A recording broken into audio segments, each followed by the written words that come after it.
Qadına sən hər şey eləyə bilərsən, kişi kimdir ki, ümumiyyətlə, kişi sənin düşmənindir. Hər bir uğurlu qadının qabağında kişi var, onu oradan çıxardıb atmalısan, eləmirsən. Belə şeylərlə ailə dəyərlərimiz də məhv elədilər, getdilər. Hal-hazırda mental məsələlər, yəni üçüncü şəxslərin ailə məsələlərinə qarışmaları, boşanmaları bu mediasiyaya təsir edirmi? Sən müəllim, Azərbaycanda mental məsələ qalmayıb. Onu desə qeyd edeyim. Qalmayıb. Təəssüf ki. Cəmiyyətimizin inkişafına ən böyük zərər vuran feminizm oldu. Qadın iqtisadi həyata girməklə onun ailə həyatı artıq atılır ikinci plana. Açıq danışsaq, Azərbaycanda boşanma prosesində insanlar həqiqətən də ədalət axtarır, yoxsa qarşı tərəfə zərbə vurmaq? Yəni, bilirsiniz ki, xanım boşananda gedib iş yerindəki bütün rəfiqələrinə danışır. İndi hər kişiyə tərbiyəli kişi demək də olmur. Sizi ən çox təəccübləndirən boşanma mediasiyası hadisəsi nə olub? O da mənə çoxunlu vaxt dedi, bilirsiniz mən niyə özümü yaxşı hiss eləmirəm? Dedim, niyə? Dedi ki, biz 6 il evliyik. O bu 6 il ərzində o məni heç vaxt sevməyib. Amma məndir indiyə kimi onu sevirəm.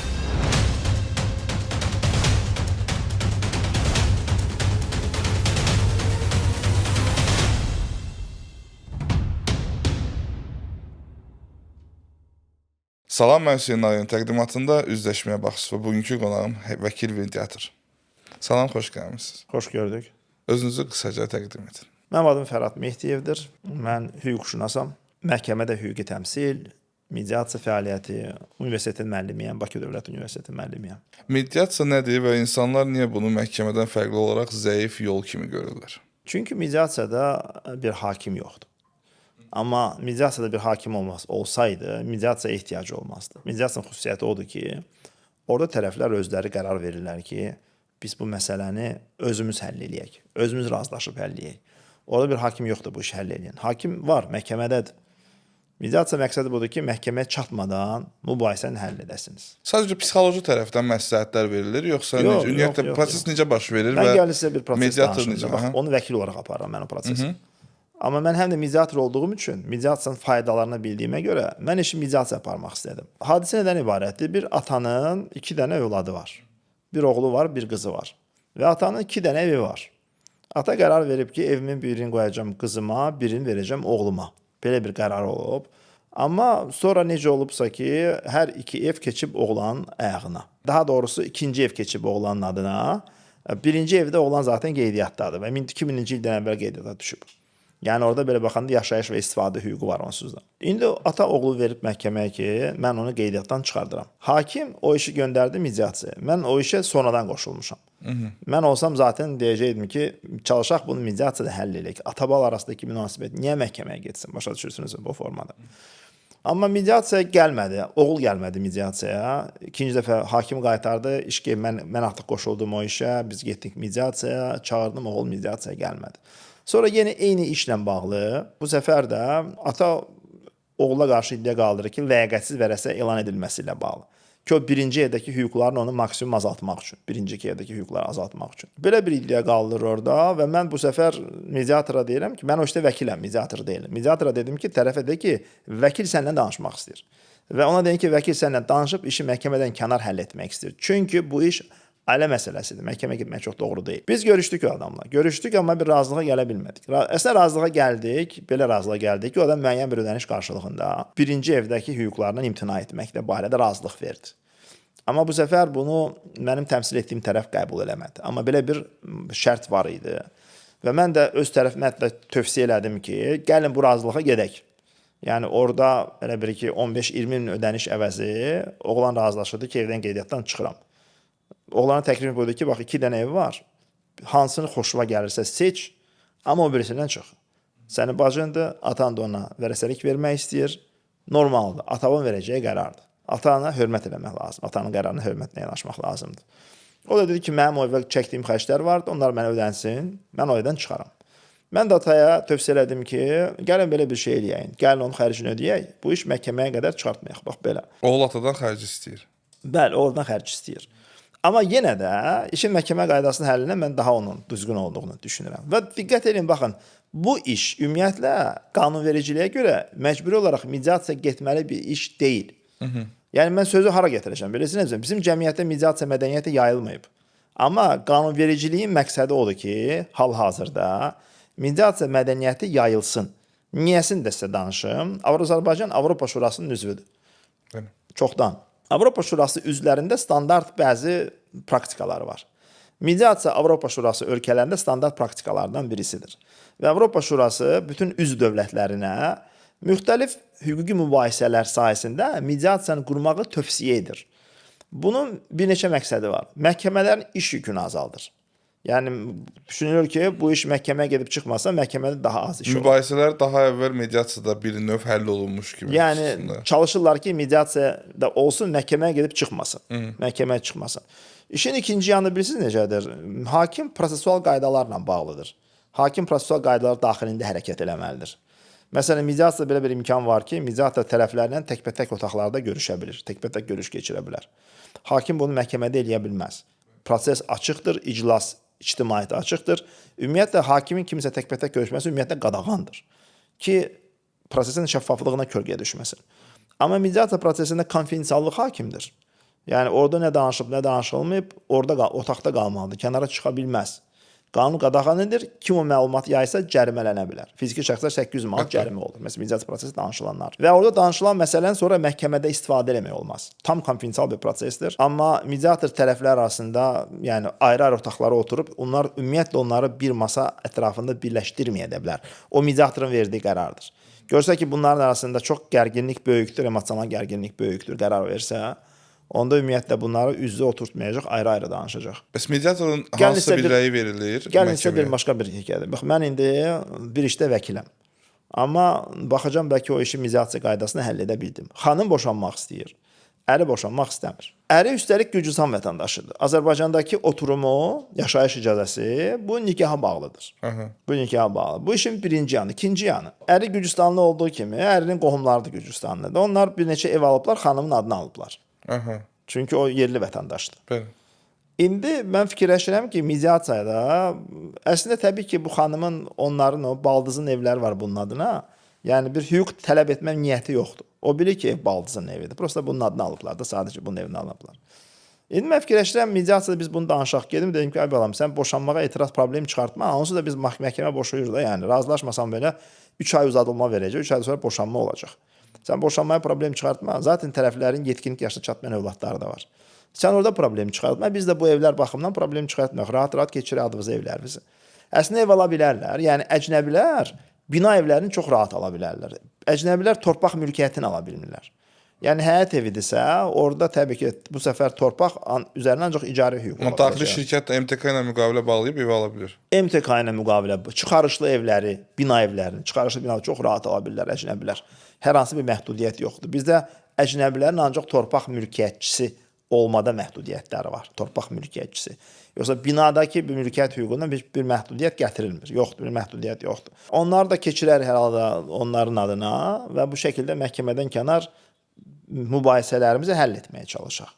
Təbii ki, burada birisi necə? Burada mediasiyanın uğurlu olması üçün vəkillərin rolu çox önəmlidir. Vəkillərin rolu. Yəni vəkil də çalışmalıdır ki, mediasiya işi həll eləsin. Bir mənalı müvəkkilinin xeyrinədir. Yəni işin məhkəməyə çıxmaması bir mənalı müvəkkilinin xeyrinədir. Bəs vəkilin mediasiyaya işi tapşırması, onun işinin necəsə asanlaşdırılması və ucuzlaşdırılması. Ucuzlaşdırılması kimi götürülə bilər. Yəni bir vəkil işi məhkəməyə götürəndə sən mənə yönləndirirsən mediasiyaya. Yox, yönləndirirsən yox, vəkil özü gedir mediasiyaya. Vəkil özü gedir mediasiyaya. Siz hər halda hamımız kinolara baxırıq da, Amerikan kinolarına. Görürsünüz ki, iki şirkət arasında mübahisə var. Şirkət olmur, bəzən varlı adamlar olur. Hərəsinin tərəfindən 3-5 vəkil gəlir, vəkillər danışıq aparır. Görmüsünüz, diqqət çəkibmi? Əslində o bir elə belə danışıq deyil. O spesifik bir strukturdur. Onun da adı var, danışıqlar, negotiations, ingiliscə deyirlər. Yəni tərəflər məhkəməyə çıxmadan əvvəl çalışırlar, özləri oturursunlar, danışsınlar. Bax, mənim hüququm budur, qanun belə deyir, belə deyir. Gəl burada razılaşaq da məhkəməyə çıxıb eləməyək. Mediator bu danışıqlarda üçüncü şəxsin gətirilməsidir. O danışıq üzrə peşəkardır. Mediator peşəkardır. Məsələn, İranla indi ABŞ arasında İslamabadda danışıq oldu, görmünüz əgər. Orada da o da bir mediasiya prosesidir. Amma ölkələr arası mediasiyadır. Orada mediator qismində Pakistanlılar çıxış edirdilər. Mediator birdən də çox oldu. 2 nəfər də oldular mediator. Bəs hal-hazırda Azərbaycanda mediasiyanın mədəniyyəti hansı səviyyədədir və bizim Azərbaycanda olan hal-hazırda mental məsələlər, yəni üçüncü şəxslərin ailə məsələlərinə qarışmaları, boşanmaları bu mediasiyaya təsir edirmi? Hüseyn müəllim, Azərbaycanda mental məsələ qalmayıb. Onu desə qeyd edeyim. Qalmayıb. Təəssüf ki, kaş qalardı. Qalmayıb. Yəni mən desəm ki, 400-dən çox boşanmanın prosesinin içində olsam desəm, yəni konkret bir təcrübədən yola çıxıb danışıram, bildinizmi? Mental məsələsi yoxdur, ümumiyyətlə yoxdur. Amma siz desəniz ki, yəni tərəflər boşanma məsələsini gəlib bir mediatorun yanında rahat danışa bilirlərmi? Bunu nəzərdə tutursunuz. Bəli. Çox rahat danışırlar. Nəinki mediatorun yanında danışılır. Kaş elə sadəcə mediatorun yanına çəkələrdi. Yəni məsələn bilirsiniz ki, xanım boşananda gedib iş yerindəki bütün rəfiqələrinə danışır.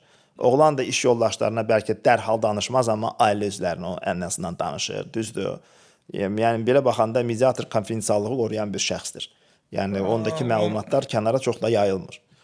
Sizin işlədiyiniz keyslərin daha çoxu Bakıda olduğu üçün bu qənaətə gəlmisiniz, yoxsa ümumən Azərbaycandan əgər bu belə bir olmayan bir statistikadan danışaq da, yəni real keyslərin üzərindən. Gəlin bir məsələni dəqiqləşdirək. Bizim çünki məqsədimiz rayonlarda nədir? daha çox, baxın, rayonlarda daha çox məsələ bu hələ də aktual var axı ki, ananın övladlarının evliliyinə qarışması, qaynana, bu problemlərə görə biz eşidirik də, cəmiyyətimizin içərisində belə öz qohum əqrabalarımızdan, dostlarımızdan belə eşitdiyimiz vəziyyətdə. Siz bu arada özünüz nə düşünürsünüz?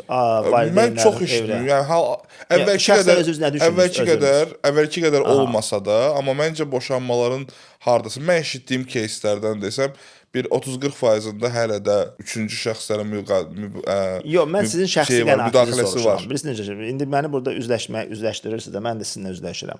Siz özünüz nə düşünürsünüz? Ana, ata qarışmalıdır, onların içində qarışmamalıdır. Əlbəttə ki, qarışmamalıdır. Qarışmalıdır. Qarışa bilər. Qarışa bilər. Qarışa bilər. Məsləhət verə bilər. Baxın da necə qarışa bilər, ozasını sizə izah edim. Mən demirəm ki, mütləq həmişə qarışmalıdır, həmişə qarışmamalıdır. Birinci bu, gəlin bu məsələdə diqqəti qeyd eləyək. Niyəsini sizə deyim. Baxır necə ana, ata və baxır necə ailə strukturu. Bu çox önəmlidir. Bəli. Bir misal verin, baxın. Ana, ata gətirir oğlanı 22 yaşına. Bu oğlan müstəqil bir kişi deyil. Kişi kimi özünü aparır, amma özü pul qazanmır, özünün qazandığı və aldığı ev yoxdur, düzdürmü? Bəli. Müstəqil şəxs deyil. Bir. Dünyanı o qədər də yaxşı tanımır, ümumiyyətlə. Bu adam patronaj altındadır. Valideynlərin patronajı altında. Sizcə bu adam ailə qurandan sonra patronajdan çıxacaqmı? Yox. Çıxmağı mümkün deyil. Ağlabatan da deyil. Bəli. Ağlabatan deyil. Əslində mən deyirəm, qarışmır. Bu mənim şəxsi istəyim deyil. Mən bunun ağlabatanlıq ehtimalı üzərində dururam. Başa düşürsünüzmü? Ağlabatanlıq ehtimalı. Və təbii ki, baxın, işin bir başqa məsələsi var. Bilirsiniz necə? İndi ümumiyyətlə cəmiyyətin strukturu və şəxsi dəyərlər çox dəyişib. Şəxsi dəyərlər. Məsələn, siz necə bir ailəyə sahib olmaq istəyərdiniz? Ailədən gəlmək istəyərdiniz? Köklü ənənəyə sahib ailədən, yoxsa belə? İndi olduğum kimi ailədən gəlmək istəyərdim. Gəlməmək istəməmək səbəbim şəxsi sual soruşdum, üzr istəyirəm. Yox, amma düşünürəm ki, hər kəs düşünər ki, mən istəyərdim köklü, müəyyən ənənələrə sahib ailələrdən gəlim. Mən o elə istəyirəm. Yəni bizdə məsələn var o ənənə. Məncə ənənə şərt deyil. Məncə şərt olan tərbiyədir. Yaxşı tərbiyə verən ailədən gəlmək istəyər hamı. Hansısa bir kökün olması əslində müsbəti olduğu qədər də mənfi tərəfdən yükləri var. Amma yaxşı indi kök bəzən məsuliyyəti var. İndi kök bizdən asılı deyil. Bizdən asılı deyil zaten. Amma siz siz soruşmayacağam, amma X şəxsi deyək də. X şəxsin övladları var, ailəsi var, övladları var. Ağlabatan şey odur ki, bu insan öz ailəsində müəyyən ənənələrin formalaşmasını istəsin. Ağlabatan şey. Siz ümumiyyətlə tarixən baxsanız, məsələn belə güclü ailələrdə həm də mülkiyyət göstəricisi var. Mən Azərbaycan haqqında danışmaq istəmirəm, misal kimi verə bilməyəcəm. Niyə? Bizdə SSR-də gələn bir sosial sistem var, bir də 37-ci ildə insanların qırılması var, o var, bu var. Amma siz məsələn qərb ölkələrinə baxsanız, orada ciddi bir kapitala sahib olan ailələrin bu kapitalı son 5-10 ildə yığılmış kapital deyil. Bu varlı ailələrdir. Bir ənənə üzərində qurulub. Bunların ola bilsin bir ailə biznesi var. Bilirsiniz də. Bunlar bu ənənəni davam elətdirirlər. O aristokratiya anlayışı var. O birdən belə olur, bizdə də bəzi insanlar aristokratdır. Amma Atası görürsüz aristokrat deyil, amma həqiqi aristokratiya budur ki, bu ənənə ilə yetişən, formalaşan bir şeydir. Tərbiyə çox vacibdir. Təbii ki, tərbiyə çox vacibdir. Yəni insanın ənənədən gəlsin, gəlməsin, tərbiyə insana mütləq verilməlidir. Burada əsas daşıyıcı rol əslində məktəblərdədir ki, orta məktəblər bu funksiyanı həyata yetirə bilmir. Təəssüf ki, mən niyə orta məktəb dedim? Uşaq o yaşlarda verilməlidir. Uşaq məktəbi valideynlə daha çox görür, bilirsinizmi? Uşaq valideyni də görür, amma məktəbdə müəllimi daha çox görür. Yəni orta məktəbdəki müəllim bunu başa düşməlidir ki, mən bu uşağa tərbiyə verməliyəm eyni zamanda. Sadəcə bilik öyrətməyimlə deyil. Yaxşı, açıq danışsaq, Azərbaycanda boşanma prosesində insanlar həqiqətən də ədalət axtarır, yoxsa qarşı tərəfə zərbə vurmaq? Aha, indi baxın da, mənim elmi dərəcəmdə var. Bunu niyəsini sizə deyim də. Elmlə məşğul olan insanlar üçün hər şey metodologiyadan başlayır. Metodologiyadan. Yəni bizim bu müzakirəni bir metodologiya oturtsaq, bir neçə sual sor. Bir də tədqiqat sualımız nədən ibarətdir? Başa düşürsünüzmü? Tədqiqat sualımız. Boşanmalar niyə var?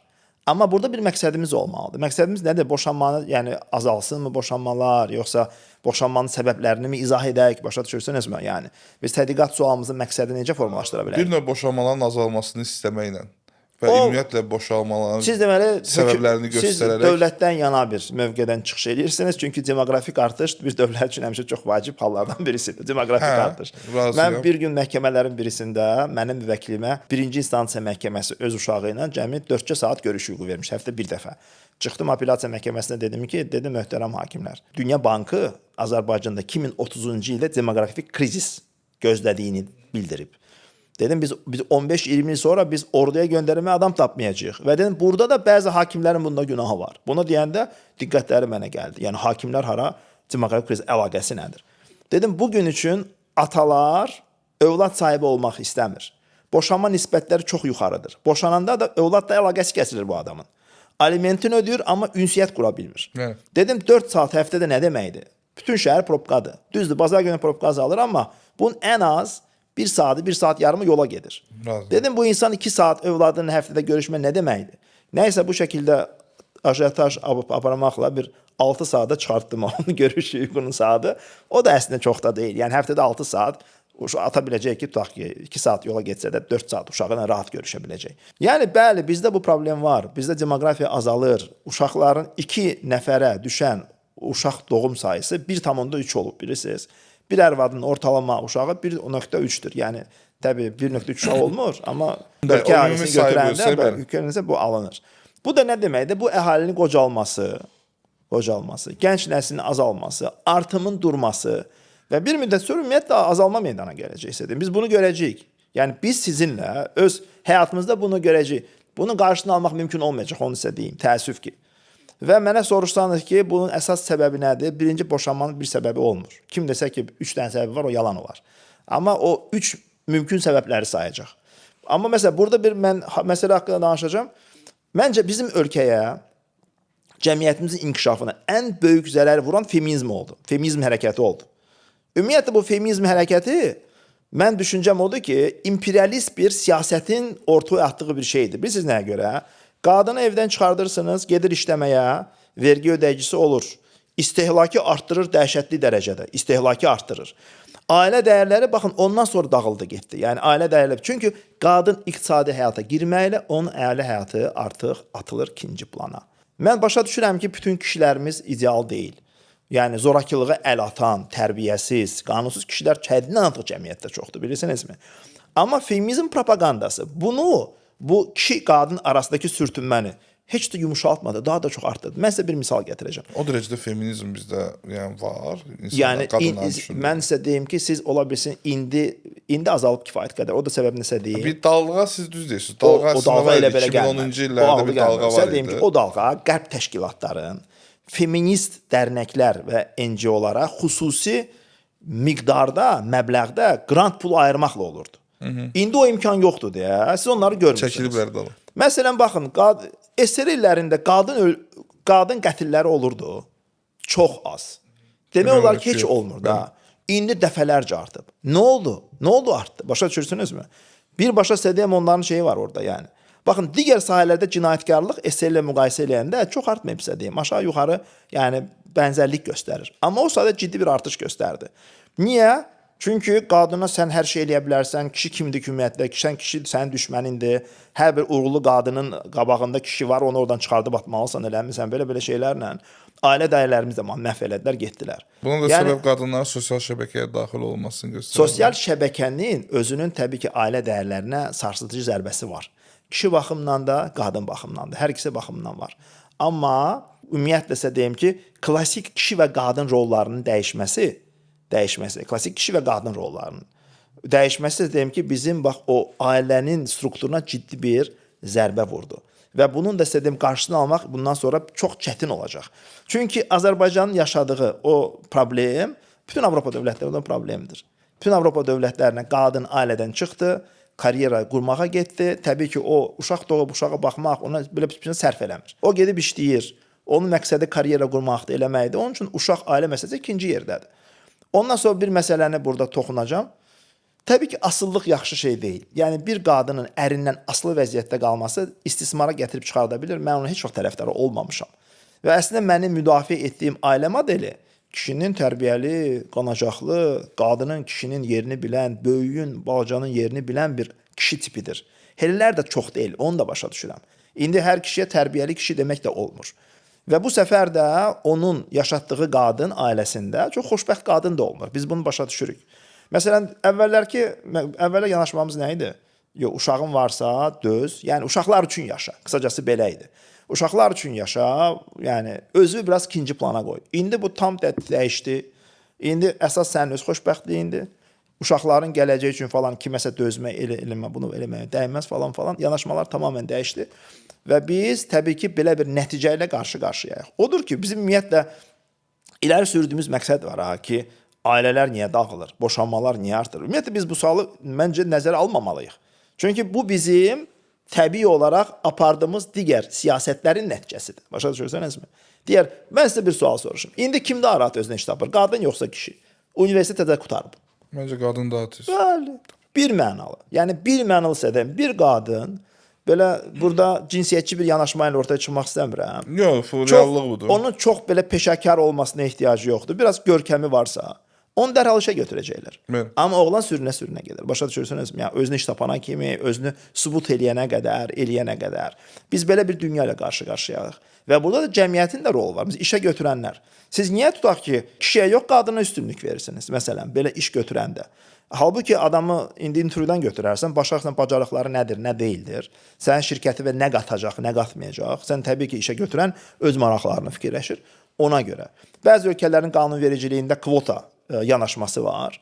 Deyir ki, qadınlara ən az falan qədər kvota verilsin. Nə əla şeydir, heç etiraz eləmirəm. Amma bizdəki vəziyyət belədir ki, indi tam tərsinə kişilər üçün kvota nəzərdə tutulmalıdır ki, tutaq ki, bu sayədə kişilərə kvota verilsin. Boşanmalara qayıtsaq, yenə də ora qayıtmaq nöqtə. Ən çox problem yaradan məsələ boşanma zamanı nədir? Yəni boşanma səbəblərini birisi də metodoloji bu necə olmalıdır? Hər boşanan cütlükdən bir questionnaire dediyimiz anket forması dolu götürülməlidir. Niyə boşanmaya müraciət elədiniz? Boşanma səbəbi nə olub? Neçə il evli olmusunuz? Neçə övladınız var? İşləyirsiniz, işləmirsiniz? Belə bir əslində məsələn mən 20 suallıq bir sorğu hazırlaya bilərəm. Onu 1000 respondent arasında keçirsək, mən sizə çox elmi və çox dəqiq cavablar verə bilərəm. Amma indiki dediyim təxmindir və sınaqdan keçirilməmiş təxminlərdir. Mənim təxminim gördüyüm budur ki, ola bilsin ki, hər halda boşanmaların bir 50%-nin səbəbi 40-50% xəyanət ola bilər. Hamısı çoxu deyil. 40-50% xəyanətir. Çoxu kişi xəyanətidir. Xəyanətləri də bölsək məncə bir 4də 3-ü kişi xəyanətidir, 4də 1-i qadın xəyanətidir. Bax belə bir şey olar. Digər məsələlər də müəyyən qədər kökünü maddi problemlərdə görür. Məsələn, mən sizə baxın belə bir psixoloji hadisəni danışım. Qadın gəlir boşanma verir və siz soruşursunuz, boşanma səbəbiniz nədir? Mediator olaraq biz necə işləyirik əsasən? Biz düşünürük ki, əgər bir ailədə xəyanət və yaxud zorakılıq olubsa, biz tərəfləri barışdırmağa çalışmırıq. Başa düşürük ki, bunlar hər halda boşanacaqlar. Biz razılaşmalı boşanmaya getməyə çalışırıq. Razılaşmalı şəkildə boşansınlar. Yəni öz arasında uşaq kimdə qalacaq, ünsiyyət hüququ nə olacaq, aliment nə qədər olacaq, əmlak bölünəcəksə necə bölünəcək, bunu danışsınlar. Yəni mənim özüm izlədiyim taktika budur, məsələsə deyim. Və onu təbii ki, tərəfdən biz soruşuruq konfidensial qaydada. Dedik ki, niyə boşanırsınız? Yəni xəyanət mi olub belə, zorakılıq mı olub? Bizə xəyanətlə bağlı belə bir şey deyənlər olur. Deyir ki, yox, xəyanətə görə boşanmıram. Mənə xəyanət eləyibdir 3-4 il əvvəl. Onu deyir bağışlamışam. Ona görə bağışlanmışıq, indi başqa səbəblərdir deyir. Yəni mən o adamla artıq bir yerdə yaşaya bilmirəm. Prosesin necə getdiyini sizə izah edim. Xəyanət hadisəsinə qədər qadın kişinin bir çox günahlarını bağışlayır.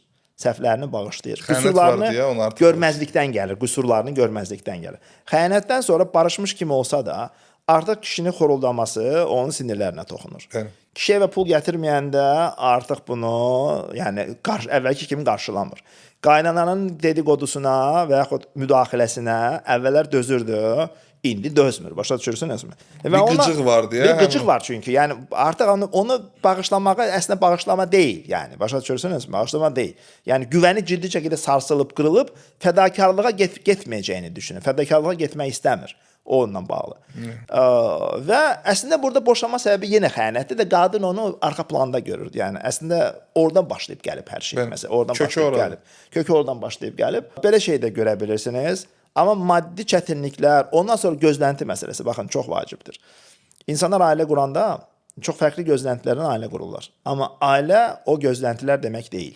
Deyil. Yəni onlar gedib soruşsalar ki, bax mən ailə qururam, məsələn qadınlar məncə ən çox səhvi qadınlar görür. Yəni səhvə yol açır qadınlarda. Kişilərin də səhvi var, gözləntilər baxımından deyirəm. Çox böyük gözləntilər özlərini xəyal edir, sonradan. Məsələ budur ki, yaradan insanı baxın bu ailə məsələləri var. Ailə məsələ deməyim də, yəni şəxsi münasibət məsələsi çox kompleks məsələsidir. Onun psixoloji tərəfi də var. Onun maddiyyat tərəfi də var. Onun qanunvericilik tərəfi də var. Onun hormonal tərəfi də var. Biz bunu çox dərk eləmirik. İnanırım ki, sizə baxın. İnsan da bir canlıdır. Mən yaradana inanan insanam. Yəni biz müəyyən bir kodla yaradılmış insanlarıq, kodla. Biz ailə quranda məntiqən ailə qurmuruq. Hissiyatla ailə qururuq. Sevib ailə quracam. Məsələn, düzdür, sevib ailə. Sevmək nə də hormondur, bilirsinizmi? Məntiqlə otursam ailə falan qurmayacam. Nə lazımdır ailə qurmaq? Qazanım özümə xərcləyim də. Yəni ailənin məntiqli görsənən bircə tərəfi var sizdə. Bu bilirsiniz nədir? Mən qocalanda kimsə mənə baxsın. Onun gələcəyi üçün bir yatırım eləyir də. Yəni bəli, yəni qayğı. İnsan özünə qayğını, gələcəkdə mənim qayğı ilə əhatə olunum. Onun bir məntiqi hissəsi odur. Onun kənar məntiqi hissəsi yoxdur. Onu da istədim qayğıya qalırsa, insan o qayğını pulla da ala bilər. Qazan. Axada ki, məsələn, pul ver, gəlsin sənə baxsın. Yəni bəli, paltarı da yuysun, yeməyi də bişirsin, evi də yığışdırsın. Yəni söhbət qayğıdan gedirsə. Amma təbii ki, biz ailə quranda dedim ki, məntiqlə davranmırıq. Biz normalda hissi davranıb ailə qururuq. Belə olmasa insanın soyu davam eləməzdi. Cəmaət qırılıb ölərdi. Başa düşürsünüzmü? Yəni nüfus azala gedərdi. Belə olmasın. Mən bunu niyə gətirim? Kişilər baxımından. Kişi bir qadın aşiq olur və deyir, mən onun üçün hər şey eləyərəm. Bu, belə olan, bu.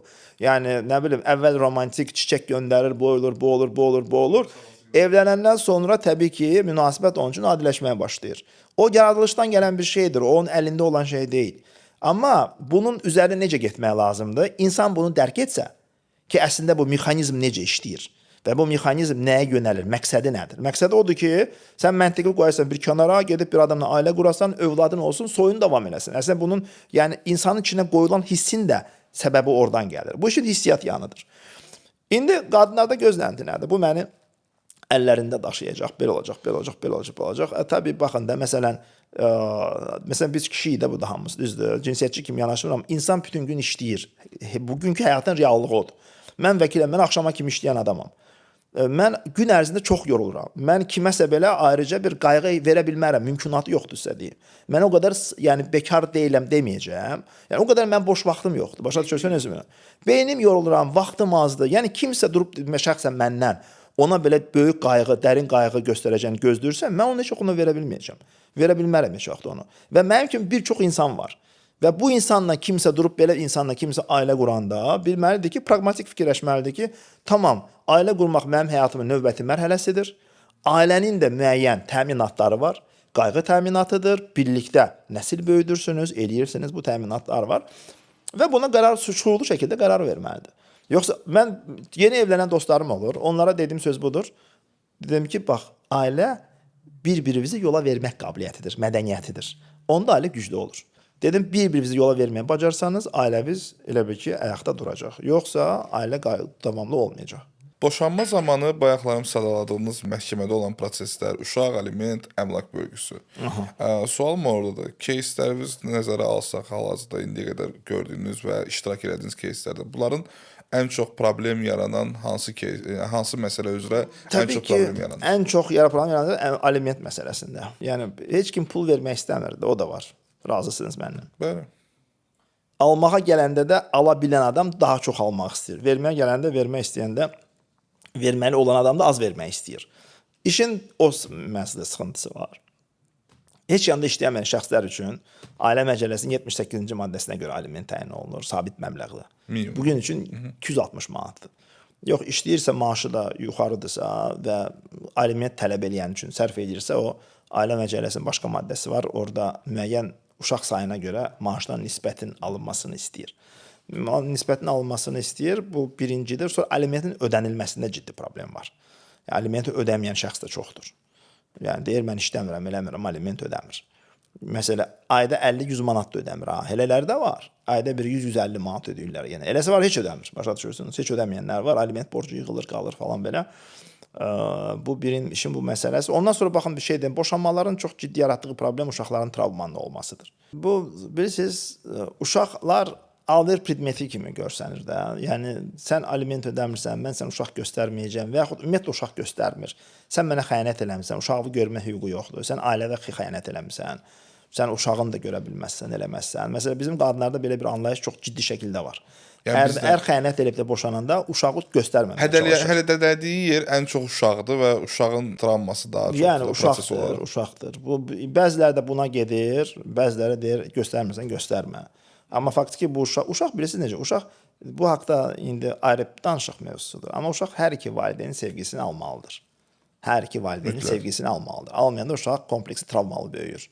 Bunu yaddan çıxartmamalıdır. Müəyyən bir yaşlarda, hansı ki az yaşlarında ümumiyyətlə bunu görməlidirlər və hiss eləməlidirlər. Amma qanan yaşlardan sonra necəsə artıq dünyanı qavrayır, bilir ki, bunlar nədir və bu proses nədir. Amma yenə də istər-istəməz təsiri var. Yəni, insanlar var ki, 40 yaşında anası atası boşanır, 70 yaşlarında hələ də onun travmasını yaşayanlar var. Uşaq yeniyetmə yaşına girənə qədər valideynin ciddi ehtiyacı var.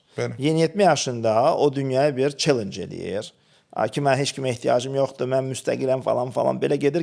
Bir də 21-22 yaşlarından sonra valideyn olmadığı halda onun ehtiyacı nə oldu? Mən valideynim yoxdur. Çünki bu səfər artıq təhsili qutarıb, iş həyatına başlayır, real həyatla üzləşir. Məsləhətlər lazımdır. Və ona bir əslində dəstəyinin olmadığına görə çətinlik çəkdiyini görür. Yəni, insanlar orada çətinlik çəkirlər. Və təxmin edir ki, deyəsən mənim dəstəyim yoxdur, deyəsən mənim valideynim yoxdur. İşte ona görə mənim vəziyyətim. Onda bax, onu hiss edir. Söhbət hiss eləməkdən gedir. Nə vaxt hiss edir ki, bəli, mənim valideynim yoxdur. İkinci problemdən danışımızda təbii ki, əmlak bölgüsü əsas problemlərdən birisidir. Əslində, əmlak bölgüsündə problem belədir də. Ya bu əmlak rəsmidir və qeydiyyatda var, siz onu onsuz da məhkəmə qaydasında böləcəksiniz. Bölməmək mümkün deyil. Yəni, məhkəmə orada əvvəlcə payları tanıyır. Ondan sonra payların daha sonra, nə bilim, naturada bölgüsü böyük ehtimal alınmır. Artıq satışdan söhbət gedir, satılsın, paylar ödənilsin falan, belə iddialar qaldırılır. Amma bu da yaralı bir yerdir. Yəni, bunlar illərcə sürən iddialardır. Düşünün, tərəflər boşanırlar, bunun arasından hələ bir 3 il daha məhkəmə çəkişmələri gedir. Payın tanıdılmasıdır, yəni payın pula çevrilməsidir. O da 3 il müəyyən bir müddətdir. Bu da sıxıntı olan tərəflərdən biri. Bir də ünsiyyət məsələsi. Bəzi valideynlər ünsiyyətlə görə məhkəmələrdə mübarizə aparmalı olur. Atalardan söhbət gedir. Yəni, uşaq ona göstərilmir, bu məhkəmələrə gedir və belə uzun sürən mübarizələr olur, bunları görürük. Ondan sonra baxın, çox bir belə absurd bir mən sizə mediasiya gələn tələbi deyim. Uşağın xaricə çıxardılması üçün icazənin verilməsi. Mən indiyə kimi heç bir atanı razı sala bilməmişəm ki, get bu icazəni ver. Onsuz da məhkəmə bu icazəni verir 18 yaşına kimi. Yəni, qısa müddətlik uşağı xaricə çıxartmaq üçün analar icazə istəyəndə məhkəmələr onu təmin edir. Biraz proses yazışma var, biraz proses çəkir edir falan, amma bunu bir qaydada təmin edir. Sən niyə pis ata olmaq istəyirsəniz ki? Sən gələcəkdə əslində o sevmədiyin, bəyənmədiyin insana əlinə bir kozır verirsən ki, o gələcək desin ki, bu atan sənə çox fikirləşməyib. Fikirləşsəydi, sən heç dünyanın xarici istirahətə aparmağa da imkan vermirdi. O qədər bu adam baxıl olub. Məsələn, bunu demək üçün bəhanə verir. Mən bunu başa sala bilmirəm. Ki, ver də budur, bu icazəni ver də. Ver getsin yəni. hərəsi bir bəhanə uydurur ki, nə bilim o uşağı qaçırtmaq istəyir, xaricə köçmək istəyir. Deyirəm sən xaricə köçmək nə qədər çətindir bilirsən. Yəni get bir bax gör bir ay harda qala bilirsən xaricə. Boşanma zamanı uşağın maraqları mediasiyada həqiqətən qorunurmu? Yəni, uşaq bir danışa biləcək və orta bir yaşlardadır. Kimlə qalacağını artıq bildirə bilir. O qanun 10 yaş məsələsi var orada. 10 yaşdan sonra onun yəni düşüncəsi diqqətə almalıdır. Düzdür, elə hallar var. Alınır bir mənalı. Məhkəmədə o uşaq 10 yaşından sonra kimin yanında qalmaqsa, hakim onu o valideynin yanında saxlayır. O nəzərə alınır. Bir mənalı nəzərə alınır. Yəni amma təbii bizdə tendensiya belədir ki, uşaqları da çox anaya verirlər. Mediasiya prosesində uşaq iştirak edir. Əslində 10 yaşdan aşağı tərəflər etiraz eləməsələr, mediator uşaqla söhbət eləyə bilər. Amma biz standart olaraq təbii ki, iştirak eləmir. Prosesdə iştirak eləmir. Mən uşaqlarla danışdığım olub. Çağırmışam, danışmışam ayrıca, amma valideynlərin icazəsi ilə. Bəs əgər mediasiyada tərəflər razılaşırsa, sonradan fikrini dəyişə bilər məhkəmədə və mediatorun rəyi varmı məhkəmədə? Sizə deyim ki, onu da danışım. Əgər yəni dinləyicilərimiz eşitsinlər.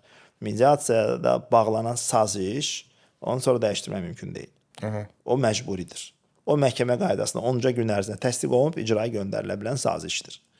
Yəni o sazişin güclü tərəfidir. Güclü tərəfidir. Tərəflər onun üçün onu imza atanda, imza atana qədər könüllü ona, yəni imza atmaya bilərlər. Tamam proses könüllüdür. Amma imza atdılarmı, könüllülük qurtarır artıq. Onun icrası məcburidir. Yəni onu icra eləməlidirlər. Bununla bağlı tərəflər bəzən icra eləmirlər, o biri tərəf. Onun üçün tərəfin birisi gedir məhkəməyə, onu təsdiq elətdirmək üçün. O sırada mediatoru çağırırlar. Hakim mediatoru da çağırır. Mediatorlar bəzən getmirlər. Qanunun 8-ci maddəsinə istinad edib deyirlər ki, proses konfidensialdır. Mən burada prosesdə olub bitənlərlə bağlı sən heç nə danışa bilmərəm. Qanun birbaşa qadağan edir. Amma bir məsələyə də aydınlıq gətirim. Əslində hakim nələri soruşa bilər? Yəni bunlar nə danışdılar, nə danışmadılar, bunu soruşa bilməz. Orada nə yazılıbsa hakim onu görür. Başqa söhbət, başqa məsələləri soruşmağa doğru deyil hakimin. Cinayət istintaqını istisna edirəm. Cinayət istintaqında mediator ona məlum olan hadisələri bildirməlidir, eşitdiklərini deməlidir. Amma mülki işlərdə hakim ancaq nəyi soruşa bilər? Mediasiya sazişi bir əqdir. Mülki məcəllədə tənzimlənən əqdlərin bir növüdür. Əqdlərin ümumi etibarlılıq şərtləri var. Yəni bir əqdin etibarlı olması üçün əqdi imzalayan şəxs anlaqlı olmalıdır. Əqdi imzalayanda vacib əhəmiyyətli yanılmada olmamalıdır. Aldadılmış olmamalıdır yəni və hələ qorxuya məruz qalmamalıdır. Təzyiq olmamalı. Bəli, təzyiq olmalı. Hakim bunu bu haqda soruşa bilər mediatordan. Yəni orada siz bir təzyiq əlamətləri gördünüzmü, görmədinizmi? Sırf bunu mediator o barədə məlumat verməlidir. Sizi ən çox təəccübləndirən boşanma mediasiyası hadisəsi nə olub? Məni ən çox təəccübləndirən deməyim, mənə belə mənfi təsirini müəyyən qədər verdi. O da danışım necə, bir xanım gəlmişdi və ərindən əvvəl gəlmişdi. Mən də çalışıram elə danışım ki, bunlar konfidensial məsələlərdir. Biz təbii ki, burada ad vermirik ad verməyimizə. Amma ümumiyyətlə elə danışmalıyım ki, tərəflərə də təsir göstərməsin, bəlkə eşidərlər onlar radioda bunu. Xanım əvvəl gəlmişdi və belə başa düşdüm ki, boşanmaların səbəbi xəyanətdir və xanımın xəyanətidir. Amma proses konfidensialdır deyə sonradan ər gəldi. Mən heç nə xəbərim yoxmuş kimi davranıram. Yəni söhbət məsələ nədir? Və bunlar razılaşmalı boşanmaya gedirlər. Oğlan da çox pis idi. Yəni gördünüz ki, belə depressiya. Çox pis depressiyadaydı. Normalda bu hallarda bir insanın razılaşma imza atması doğru deyil. Mən dedim anlaqlı olmalıdır. Yəni şuurlu şəkildə ona biz deyirik məlumatlı seçim, məlumatlı razılıq olmalıdır mediasiyada. Yəni mən nə imza atdığımı bilməliyəm mediasiyada tərəf olaraq. Oğlana dedim ki, çağırdım onu kənara. Dedim ki, bəlkə bugün heç nə imza atmayasınız dedim. Dedim, bəncə siz özünüzü yaxşı hiss eləmirsiniz, belə dedim. O da mənə çöndü vaxt dedi ki, bilirsiniz mən niyə özümü yaxşı hiss eləmirəm? Dedim, niyə? Dedi ki, biz 6 il evliyik. O bu 6 il ərzində o məni heç vaxt sevməyib. Amma məndir indiyə kimi onu sevirəm, belə dedi. Onu deyəndə təbii ki, mən bunu xəyanət məsələsi ilə bir yerdə təhlil edirsiniz ki, o bilmir ki, mən bunu bilirəm, başa düşürsünüz. Və başa düşürəm ki, o adam çox orada ağrı çəkirdi. Yəni həmin hadisədə çox ağrı çəkirdi. Heç nə, qayıtdıq otağa, danışıq otağına ilə sazişlərini imzaladım, getdilər. Hər halda ən çox yadıma qalanlardan birisi budur. Və siz mediator kimi, vəkil kimi də hətta desəm, ümumiyyətlə neytral qala bilirsiniz bu məsələdə, yoxsa bəzən daxildə bir tərəfi haqlı görürsünüz, Bilirsiniz, bir hər tərəf haqqsız mediatorun görürsünüz. təbii ki öz daxili mövqeyi var. Vəkil olanda mən təbii ki müvəkkilimin tərəfində çıxış edirəm. Amma mediator qərəzsiz olmalıdır, tam obyektiv və tam neytral olmalıdır. Tam şəkildə neytral olmalıdır. Və mediator bunu idarə etməlidir özündə. Qərəzsizliyini idarə etməlidir. Qərəzsizliyini. Yəni bir mediator desə ki, mən bütün insani hisslərimi söndürüb proses aparıram, yox, belə şey olmur sizə deyim. Sizin müəyyən bir insan hərəkəti xoşunuza gəlməyə bilər. Bəli. Amma bunu heç çox bir üzə verə bilməzsiniz. Yanaşmalarınızda, tərəflərə mediasiya necə prosesi sizə deyim də. Birgə iclas var. Mediasiya prosesini izah edirsiniz, onun prinsiplərini izah edirsiniz, tərəflərin hüquq və vəzifələrini izah edirsiniz. Sonra tərəflərə söz verirsiniz. Orada yəni prinsiplər vacibdir, könüllülükdür, konfidensiallıq, mediatorun tərəfsizliyidir. Tərəflər danışırlar, eləyirlər, sonra siz tərəfləri bu səfər çalışırsınız ki, aradakı konflikti bağlayasınız. Yəni onları ortaq mövqeyə gətirəsiniz. Pozitiv dinamika dayandığı yerdə siz onları ayrısız təkbətək otaqlara, ayrıcı otaqlara keçirirsiniz, təkbətək görüşlər keçirirsiniz. Yəni birisinin təklifini o birisinə, onu buna belə-belə gedib gəlirsiniz otaqlar arasında. Məsələn, mən bir tərəflə yarım saat danışıb, o bir tərəflə 5 dəqiqə danışmağım doğru deyil. Bu qərəzsizliyinizi pozur. Qınayıcı suallar vermək olmaz. Bu qərəzsizliyinizi pozur. Yəni bunların mediator olmaq üçün təlimdən keçirsiniz. Siz nə edə bilərsiniz, nə edə bilməzsiniz, sertifikat alırsınız. Yəni gərəksizliyi pozan hallar nədir? Biz tərəflərə çox yaxşı izah edirik. Yəni mediatorun belə davranmağa yol verilməz. Hətta proses ortasında biz həmişə başında da deyirik ki, mən qərəzsiz olacağam mediator olaraq.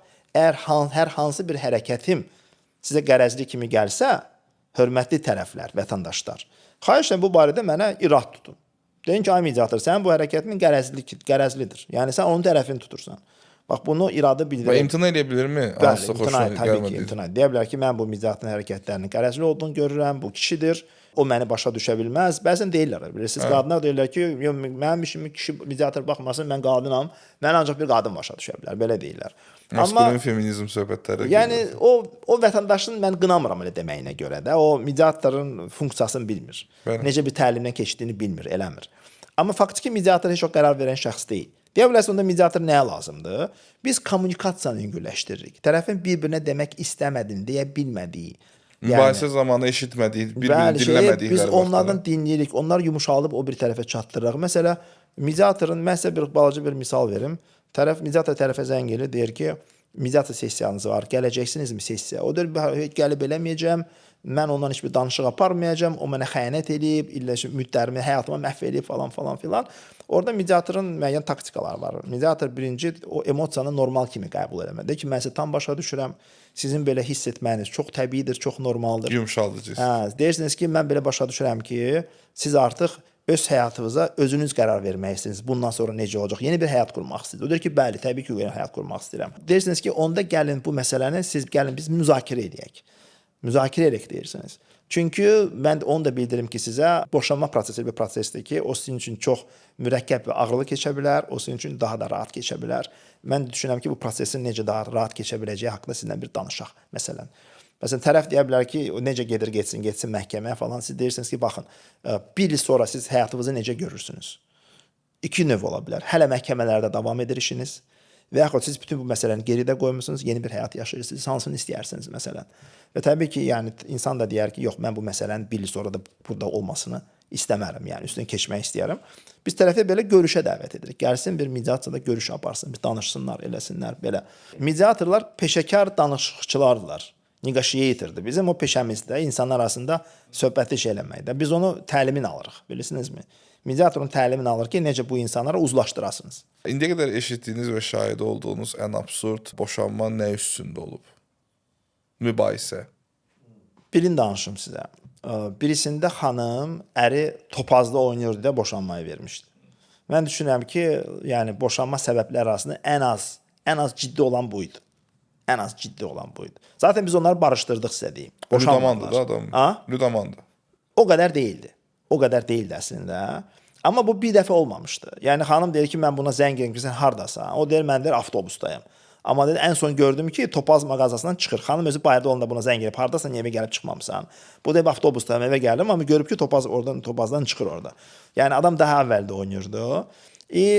Mən güman edirəm ki, onlar bunu çox dilə gətirmirdilər. Adamın gəliri də az idi. Bir də bu gəliri az olan insanın topaz oynamağı qadına pis təsir edir. Amma adam dedi ki, buydu ki, mən həftədə ona 5-6 manat pul xərcləyirəm. 5-6 manat nə puldur ki? Amma bəlkə mən nəsə udaram. Bəlkə belə bir ehtimal, yəni Ailəsi üçün. Hə, ailəm üçün də, yəni mən nəsə udarım. Sonra deyir ki, bax, onun heç xəbəri var. Bax, keçən ay mən ona telefon alıb vermişəm. Etiraf eləsin. Almışam, bəli, alıb. Mən onun 100 manatını topazda uzmuşdum. Belə danışıq gelirdi orada. O adam bunu bəhanə kimi göstərmiş olar və bəlkə heç həqiqətə uyğun deyildi.